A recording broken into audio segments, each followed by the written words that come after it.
మనమందరం సక్సెస్ అవ్వాలంటే ఒక్కటే మంత్రం ఫాలో అవ్వాలి అనుకుంటాం, అదే కన్సిస్టెన్సీ. కానీ ఆ నమ్మకాన్నే ప్రశ్నించే ఒక పుస్తకంలోని ఆలోచనల గురించి ఇప్పుడు తెలుసుకుందాం. డైలీ రొటీన్స్, ఫిక్స్డ్ హ్యాబిట్స్, కఠినమైన క్రమశిక్షణ. అవును, విజయం సాధించాలంటే ఇవే కరెక్ట్ దారి అని మనకు పదే పదే చెప్తుంటారు కదా. కానీ ఒకవేళ ఇదే మనల్ని ముందుకు వెళ్లకుండా ఆపేస్తుంటే, అంటే మన ఎదుగుదలకి అడ్డంకిగా మారితే, అచ్చం ఇలాగే ఆలోచింపజేసే ఒక కొత్త పుస్తకం వచ్చింది. అదేంటంటే, మనం కన్సిస్టెన్సీ మీద పెట్టే అతిశ్రద్ధ మనల్ని వెనక్కి లాగేస్తోందని చెప్తోంది. సరే, అసలు విషయంలోకి వెళ్దాం. ముందుగా మనందరం నమ్మే ఒక విషయం ఉంది కదా, అదే కన్సిస్టెన్సీ అంటే స్థిరత్వం, ఇదే సర్వస్వమని. అయితే కన్సిస్టెన్సీ ఈజ్ కాన్స్టిపేషన్ అనే ఈ పుస్తకం ఏం చెప్తోందంటే, మరీ ఎక్కువగా ఒకేలా ఉండటం వల్ల బర్నౌట్ వస్తోంది, అంతేకాదు మంచి మంచి అవకాశాలు కూడా చేజారిపోతాయట. ఈ పాయింట్ని చెప్పడానికి రచయిత ఒక పవర్ఫుల్ మెటఫర్ అంటే ఒక రూపకాన్ని వాడారు. అసలు ఈ పుస్తకం ఈ సమస్యను ఎలా విశ్లేషించిందో ఇప్పుడు చూద్దాం. ఇక్కడ చాలా ఇంట్రెస్టింగ్ పాయింట్ ఏంటంటే, మనం గొప్ప లక్షణం అని పొగిడేదాన్నే ఒక సమస్యగా ఎలా చూపిస్తున్నారో చూడండి. అదే మెంటల్ అండ్ బిహేవియరల్ కాన్స్టిపేషన్ అంటే మానసిక ప్రవర్తనాపరమైన మలబద్ధకం అన్నమాట. దీని అర్థమేంటంటే, ఏమీ ఆలోచించకుండా గుడ్డిగా రోజూ ఒకే రొటీన్ని ఫాలో అవ్వడం వల్ల వచ్చే ఒక బ్లాకేజ్. ఇది మన క్రియేటివిటీని, కొత్త పరిస్థితులకు అలవాటు పడే తత్వాన్ని చంపేస్తుంది. మనం మరీ కట్టుదిట్టంగా ప్రిడిక్టబుల్గా మారిపోతే ఎదురయ్యే ప్రమాదాలు ఇవేనని ఈ పుస్తకం హెచ్చరిస్తోంది.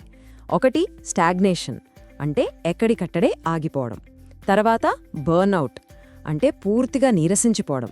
అంతేకాదు, ఇమాజినేషన్ తగ్గిపోతుంది, కొత్త ఆవిష్కరణలకు అవకాశాలు పోతాయి, ఇంకా రిస్క్ తీసుకునే ధైర్యం కూడా తగ్గిపోతుంది. సరే, ఇంతకీ ఈ కఠినమైన కన్సిస్టెన్సీయే సమస్య అయితే మరి దీనికి పరిష్కారం ఏంటి? పుస్తకం చెప్పే ప్రత్యామ్నాయం పేరు డైనమిక్ డిసిప్లిన్. అంటే ఇదొక బ్యాలెన్స్ అన్నమాట.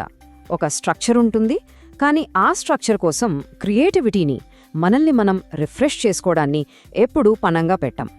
సో ఇక్కడ ముఖ్యమైన పాయింట్ ఏంటంటే, క్రమశిక్షణను వదిలేవరి కాదు, దాన్ని మరో లెవెల్కు తీసుకెళ్లమని. ఈ రెండింటి మధ్య ఉన్న తేడాలని ఇక్కడ చాలా స్పష్టంగా చూడొచ్చు.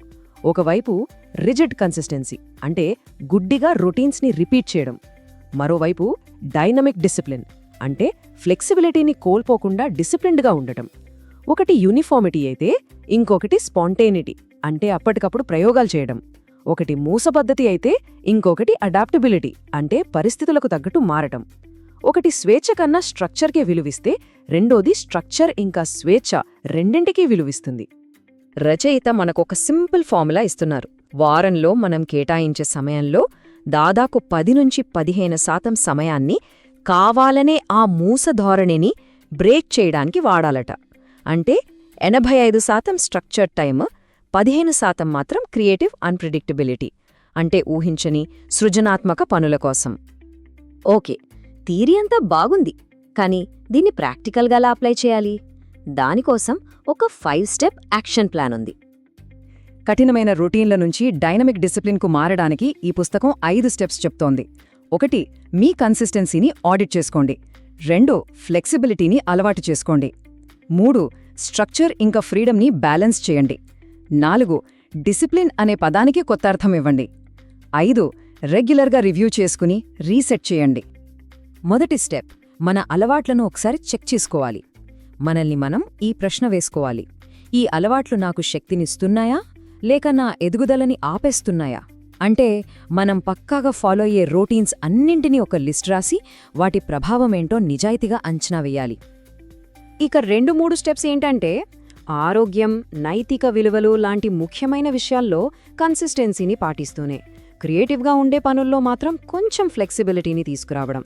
అంటే ఒక స్ట్రాంగ్ ఫౌండేషన్ వేసుకుని దానిమీద కొత్త ప్రయోగాలు చేసి స్వేచ్ఛను తీసుకోవడం అన్నమాట.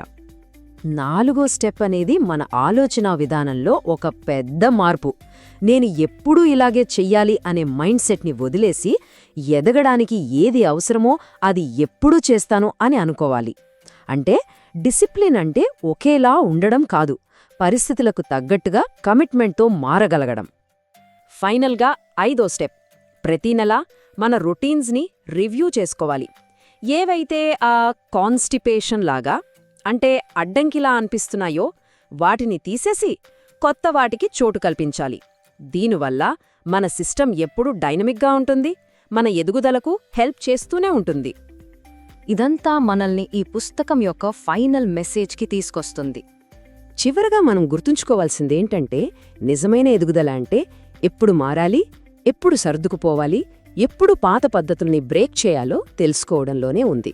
మన లక్ష్యం కన్సిస్టెంట్గా లేకపోవడం కాదు, క్రమశిక్షణతో ఉంటూనే ఫ్లెక్సిబుల్గా ఉండటం, ఒక స్ట్రక్చర్తో ఉంటూనే క్రియేటివ్గా ఉండటం, కమిట్మెంటుతో ఉంటూనే స్వేచ్ఛగా ఉండటం. మరి ఈ పుస్తకం మన ముందు ఉంచే ఆఖరి ప్రశ్న ఇదే: మన జీవితంలో ఏ రొటీన్లు మనకు ఊపునిస్తున్నాయి, ఏవి మనల్ని ముందుకు వెళ్లకుండా ఆపేస్తున్నాయి?